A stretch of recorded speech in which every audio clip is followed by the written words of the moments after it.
जय श्री राधे राधे राधे। साथियों, ये प्रश्न काफ़ी समय से मुझसे पूछा जाता रहा है कि गृहस्थ बड़ा या बैराग, और हम इसका उत्तर लगातार देते रहे हैं, लेकिन लोगों की समझ नहीं आ पाता है। काफ़ी समय से मैं इसका उत्तर दे रहा हूँ और आज मैं चैनल के माध्यम से भी दे रहा हूँ। साथियों, सच्चाई क्या है, कैसे कैसे है, मैं इसके बारे में विस्तृत बताऊंगा। कोई भी विद्वान है, इसका उत्तर मेरे से कमेंट तभी करें जब शास्त्र पुराण पढ़े हों, क्योंकि मैं जो भी प्रमाण दे रहा हूँ शास्त्र पुराणों से दे रहा हूँ, उपनिषदों से दे रहा हूँ, और इसके बाद में भी इसकी कोई काट नहीं है। चलिए साथियों, एक समय की बात है, मैं यहाँ पर जो अपना प्रसंग शुरू कर रहा हूँ, यहाँ पर इस कथा से कर रहा हूँ। यहाँ पर एक कहानी आती है, शास्त्रों की कहानी है, और मेरे सामने शास्त्र हैं, मैं उनको देखकर बोल रहा हूँ। एक समय की बात है, जरासंध के सहायक हंस और डिंबक भगवान कृष्ण से लड़ने के लिए आए और भगवान कृष्ण जी से बहुत भयंकर युद्ध करने लगे, क्योंकि हंस और डिंबक को बहुत बड़ा वरदान था, ये किसी के मारे नहीं मरेंगे और ये स्वतः ही अपने कारण से ही मारे जाएंगे। तो वो कोई उन्हें परास्त नहीं कर पाता था, बहुत ही भयंकर थे। उस समय उन्हें दुर्वासा ऋषि जी रास्ते में दिखाई दिए और उनको देखकर बोले, क्या करता है तुझे पता नहीं, गृहस्थाश्रम त्याग कर किसकी साधना करता है? वो नशे में बोले, क्योंकि उनका समय आ गया था। तू जानता नहीं हमको, अनाचार करता है ब्राह्मण। तो उस समय दुर्वासा ऋषि मुनि सुनकर और वह एक तरह से डर से गए। तब उन्होंने क्रोध में आकर दुर्वासा ऋषि जी ने उन दोनों राजाओं से कहा, आप लोग दुर्बुद्धि हैं, ऐसी बात जवान पर न लाइएगा। ऐसी बात यहलोक और परलोक दोनों जगह गलत हैं, अश्राव्य है होते हैं। वंश समेत जीवित रहने की इच्छा कौन मूर्ख करेगा जो ऐसी बात करेगा? ये बातें तुम दोनों के लिए काल रूप हैं। मुझे तो ऐसा लगता है कि तुम्हारी आयु समाप्त हो गई है, अब तुम ब्रह्मदंड द्वारा मारे जाओगे। जो ऐसी बात कहता है वो मारा जाता है।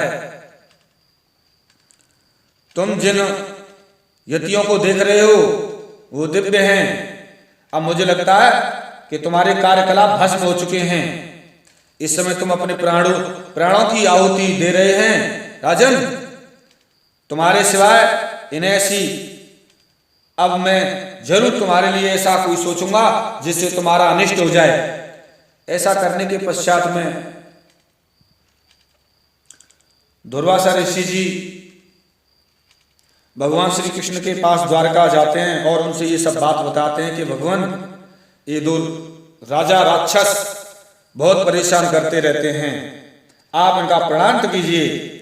और बताते हैं कि पूर्व काल में ऋषियों ने ब्रह्मचार्य, गृहस्थ, वानप्रस्थ और संन्यास, इन चार आश्रमों का विधान किया है।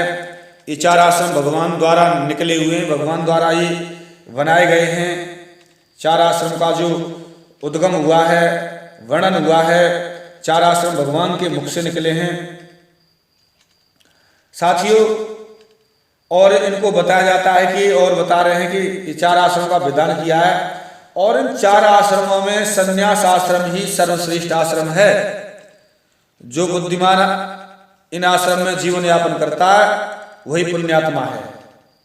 इस आश्रम में जो संन्यास आश्रम लेकर ही जीवन यापन करता है वही पुण्यात्मा है, वही दिव्य है, क्योंकि संन्यास आश्रम ही सर्वश्रेष्ठ है। यहाँ पर ये दुर्वासा ऋषि जी ने कहा है, और श्लोक भी आता है, तेषाम अग्रस्य तुर्थो अयमाश्रमो विच्युत स्मृत आस्ते तस्मिन् महाबुद्धि सहे पुण्यतर स्मृत। चार आश्रमों में सन्यासी श्रेष्ठ है। और कैसे श्रेष्ठ है साथियों, आगे इस बात को और मैं बताने जा रहा हूं। अब चलता हूं मैं साथियों उपनिषद से। ये मैंने पुराण से बताया, अब मैं साथियों उपनिषद से बताने जा रहा हूं। और उपनिषद का ये चलिए मोबाइल कर गया, उपनिषद का ये पेज नंबर 6, ठीक है, ये पेज नंबर 6 पर चलता हूं मैं। यहां पर ये आया है साथियों, सच्चाई है कोई भी कि गृहस्थाश्रम में रहकर कर्म करने से मुक्ति प्राप्त नहीं की जा सकती। गृहस्थाश्रम में रहकर कर्म करने से मुक्ति नहीं प्राप्त की जा सकती। मोक्ष का साधन तो त्याग ही है, संन्यास ही है। एकांत में जाओ, पवित्र स्थान में ध्यान करो, आत्मा और परमात्मा को अणिकांड सा मानकर ध्यान रूपी मथनी से मंथन करो तथा आत्म साक्षात्कार हो जाता है। हृदय कमल में ब्रह्म का ध्यान करना चाहिए और भगवान शंकर का निरंतर ध्यान करने से वो ब्रह्म प्राप्त हो जाता है, इसलिए उनका ध्यान करो। भक्ति ज्ञान वैराग योग का सहारा लेने की सीख दी गई है। इसलिए साथियों यहाँ पर बताया गया है कि गृहस्थाश्रम में रहकर, क्योंकि इतने झंझट हैं, व्यक्ति कैसे हो पाएगा। बातें सही हैं, अब बचाव करने का बहुत रास्ते हैं। अरे सब क्या गृहस्थाश्रम में भगवान नहीं मिल सकते क्या? मिले नहीं है लोगों को, बहुत उदाहरण देंगे, बहुत कुछ करेंगे। क्या उन्हें पूछना चाहिए क्या तुम्हारे लिए संभव है? अगर इतना ही सब कुछ होता गृहस्थाश्रम में तो संत क्यों बनते लोग, गृहस्थ क्यों छोड़ते लोग? फिर तो घर में ही हो जाते, क्यों वैराग लेते? अगर ऐसा ही सब कुछ हो जाता फिर तो सभी क्यों वैराग लेते, क्यों जंगल में जाते, क्यों भगवान की भक्ति करते इतने समय तक। साथियों सच्चाई है। अब आते हैं कि यहां पर और बताया गया है गृहस्थाश्रमी से वानप्रस्थी होना चाहिए और वानप्रस्थी के बाद संन्यास ले लेना चाहिए। साथियों यहां पर बताया गया है वानप्रस्थ के बाद में संन्यास लेना चाहिए। वैराग हो जाने पर, चाहे मनुष्य वृत्ति हो या वृत्ति हो, स्थानक हो या न हो, अग्नि की सेवा कर चुका हो या नहीं करा हो, जिस क्षण वैराग हो जाए उसी क्षण संन्यास ले लेना चाहिए। साथियों संन्यास जरूरी है, संन्यास से ही ये सब कृपा संभव हो पाती है। और साथियों मैं थोड़ा सा और चलना चाहूंगा आपके पास में 2 का 13-14 है, 2 के पे यहाँ पर एक और थोड़ा सा यहाँ और सुनिए, थोड़ा सा मैं बताना चाहूंगा ये पर। तो ये कहा है पहले बान ब्रह्मचार्य आश्रम का पालन करने के बाद गृहस्थाश्रम में प्रवेश करना चाहिए, फिर गृहस्थाश्रम के बाद वानप्रस्थ में जाना चाहिए, इसके बाद अंत में संन्यास को ग्रहण कर लेना चाहिए और ब्रह्मचार्य से सीधे संन्यास ले लेना चाहिए। ये भी कहा है उपनिषद में कि ये जावाल उपनिषद से बोल रहा हूं साथियों, संन्यास ले लेना चाहिए। डायरेक्ट संन्यास ले सकता है, क्योंकि भागवत में आया है, प्रहलाद जी कहते हैं कि जीवन का पता नहीं है, बचपन से ही भक्ति करनी चाहिए, छोटे से ही भक्ति करनी चाहिए, वही वास्तव में भक्ति है, वही खिलता हुआ फूल ही भगवान के चरणों में चढ़ाया जाता है। भगवान और भक्त के बीच में कोई दीवार नहीं होनी चाहिए, अगर कोई है तो सच्चा प्रेम नहीं माना जाएगा। होए विवेक मोह ब्रह्मागा, तब रघुनाथ चरण अनुरागा। साथियों मिले ने रघुपत बिन अनुरागा, किए जोग जब तब ज्ञान विरागा।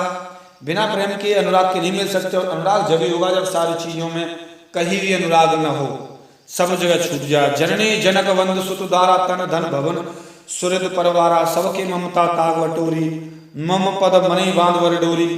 साथियों सारी चीजों से एक आसक्ति अगर व्यक्ति रह रहा है कहीं तो आसक्ति कुछ न कुछ तो है। सर्वधर्मान परित्यज्य मामेकम शरणं व्रज, अहं त्वा सर्व पापेभ्यो मोक्षयिष्यामि मा शुचः। इस श्लोक को ध्यान में रखते हुए ही संन्यास की ओर व्यक्ति को चलना चाहिए। एक बात और है, वृत्ति हो पुरुष या वृत्ति हो कैसा भी हो, गृहस्थी हो या कैसा भी हो, और जिस दिन उसे वैराग हो जाए उस दिन संन्यास ले लेना चाहिए। इसमें कोई क्षति नहीं है संन्यास लेने से, क्योंकि गीता का श्लोक 18वें अध्याय का 66वां श्लोक बताता है। और साथियों लास्ट में एक और बात बताने जा रहा हूं कि वास्तव में ये गृहस्थाश्रम की इनकी उत्पत्ति कहां से हुई, कौन सा स्थान है, कैसे कैसे है। साथियों यहां पर भागवत में आया है कि विराट पुरुष के मुख से सत्य प्रधान ब्राह्मण उत्पन्न हुए और भुजाओं से क्षत्रिय उत्पन्न हुए और जांघ से वैश्य उत्पन्न हुए और चरणों से शूद्र की उत्पत्ति हुई। उन्हीं की जांघों से गृहस्थाश्रम उत्पन्न हुआ। अब बताइए गृहस्थाश्रम कहां से उत्पन्न हुआ, कौन सा श्रेष्ठ, यहां बताने जा रहा हूं साथियों। उन्हीं की भगवान की जांघों से गृहस्थाश्रम उत्पन्न हुआ, हृदय से ब्रह्मचार्य आश्रम उत्पन्न हुआ, वक्षस्थल से वानप्रस्थाश्रम उत्पन्न हुआ और मस्तक से संन्यास आश्रम उत्पन्न हुआ। 4 आश्रम प्रकट हुए साथियों। 4 वर्ण आश्रम के जन्मदाता भगवान स्वयं ही हैं। इन 4 आश्रम को जो उत्पन्न हुए हैं इनके जन्मदाता भगवान स्वयं ही हैं, कृष्ण ही हैं और वही स्वामी नियंता और आत्मा भी हैं। इसीलिए इन वर्णों में आश्रम में रहने वाला व्यक्ति भगवान का भजन नहीं करता है, वो समझिए बहुत ही नरक की ओर जा रहा है। साथियों यहाँ पर और एक और यहाँ पर यह आया प्रसंग कि उद्धव जी को बताया जा रहा है कि विराट पुरुष, भगवान उद्धव जी से कह रहे हैं विराट पुरुष मैं ही हूं। भगवान कृष्ण जी कह रहे हैं विराट पुरुष मैं ही हूं, इसीलिए मेरे उरु स्थल से जांघों से गृहस्थाश्रम उत्पन्न हुआ, मेरे हृदय से ब्रह्मचार्य आश्रम उत्पन्न हुआ, वक्षस्थल से वानप्रस्थाश्रम उत्पन्न हुआ और मस्तक से संन्यास आश्रम उत्पन्न हुआ। क्योंकि मस्तक सर्वश्रेष्ठ है, सबसे ऊंचा है, इसलिए मस्तक से ही संन्यास आश्रम उत्पन्न हुआ है। सन्यासी मुक्ति का रास्ता है, क्योंकि ब्रह्मचार्य के बाद में गृहस्थ और गृहस्थ के बाद वानप्रस्थ लेना ही पड़ेगा, वानप्रस्थ के बाद सन्यास लेना ही पड़ेगा हर व्यक्ति को, तभी मुक्ति है, तभी ये गृहस्थ आश्रम 4 आश्रम सिद्ध माने जाएंगे। अगर 4 आश्रम नहीं लेता है तो समझ लीजिए गृहस्थ तो एक रास्ता साथियों गलत रास्ता है, एक नरक का द्वार है। क्योंकि इसमें रहकर व्यक्ति संसार की माया में भोगों में फंसा रहता है, मुक्ति का रास्ता नहीं है। मुक्ति का रास्ता तो यही है कि जो ऋषि मुनि सत्य से लेकर अब तक चले आ रहे हैं, बनाए जा रहे हैं। क्योंकि संन्यास आश्रम में रहकर व्यक्ति भगवान को भजता है, संसार से कर्म बंधनों से मुक्त हो जाता है, संसार की माया जल जाती है, केवल भगवान को ही भजता है। यही श्रेष्ठ है, यही भगवान का रास्ता है।